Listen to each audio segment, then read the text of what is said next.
ओम शांति। आज है 27 फरवरी 2025 की मुरली। आज की मुरली का मुख्य सार बाबा ने कहा, मीठे बच्चे, सत का संग ज्ञान मार्ग में ही होता है। अभी तुम सत बाप के संग में बैठे हो। बाप की याद में रहना माना सत्संग करना। प्रश्न, सत्संग की आवश्यकता तुम बच्चों को अभी ही है, क्यों? उत्तर, क्योंकि तमो प्रधान आत्मा एक सत्य बाप, सत्य शिक्षक और सत्य गुरु के संग से ही सतो प्रधान अर्थात काले से घोड़ा बन सकती है। बिना सत्संग के निर्बल आत्मा बलवान नहीं बन सकती। बाप के संग से आत्मा में पवित्रता का बल आ जाता है। 21 जन्मों के लिए उसका बेड़ा पार हो जाता है। आज की मुरली का मुख्य पॉइंट्स।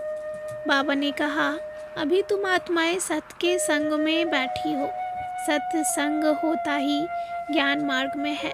सिवाय तुम ब्राह्मणों के और कोई का भी सत्य के साथ संग नहीं है।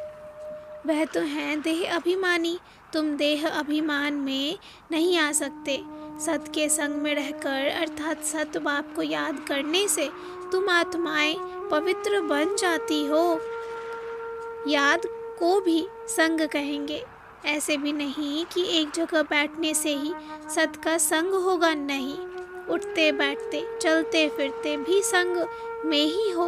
अगर बाप को याद करते हो, कोई तो अच्छी रीति पुरुषार्थ कर जास्ती, कोई योग में रहते हैं, कोई फिर कम भी रहते हैं।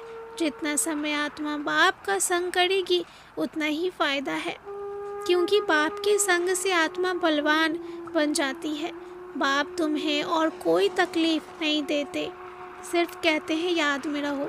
जास्ती रोजगारी वाले बातों में जाने की दरकार नहीं। मुझे कल्प कल्प यहाँ आना पड़ता है और मैं बहुत खुशी से पाठ बजाता हूँ।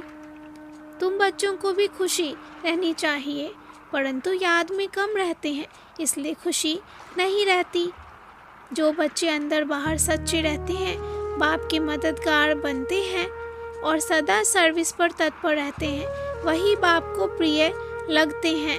अच्छा, मीठे मीठे सिकिलधे बच्चों प्रति माता पिता बाप दादा का याद प्यार और गुड मॉर्निंग। रूहानी बाप की रूहानी बच्चों को नमस्ते। रूहानी बच्चों की रूहानी बाप को याद प्यार और नमस्ते। धारणा के लिए मुख्य सार। पहली पॉइंट, तुम्हें जो इस देह का संग मिला है, इस संग से उपराम रहना है। सत्य के संग से पावन बनना है। दूसरी पॉइंट, इस स्टूडेंट लाइफ में चलते फिरते बुद्धि में नॉलेज घूमती रहे। एम ऑब्जेक्ट को सामने रख पुरुषार्थ करना है। सच्ची दिल से बाप का मददगार बनना है।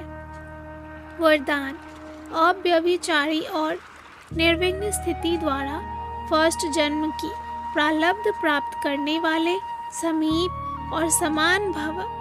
अव्यभिचारी और निर्विघ्न स्थिति द्वारा फर्स्ट जन्म की प्रारब्ध प्राप्त करने वाले समीप और समान भव।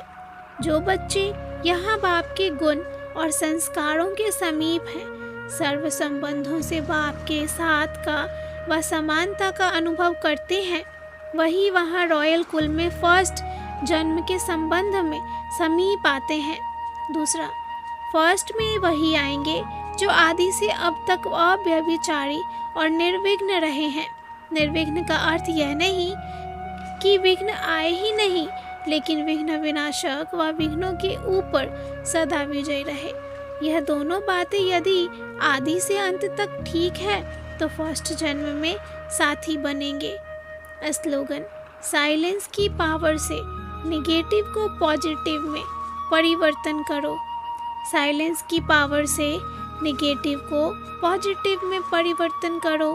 अच्छा, ओम शांति।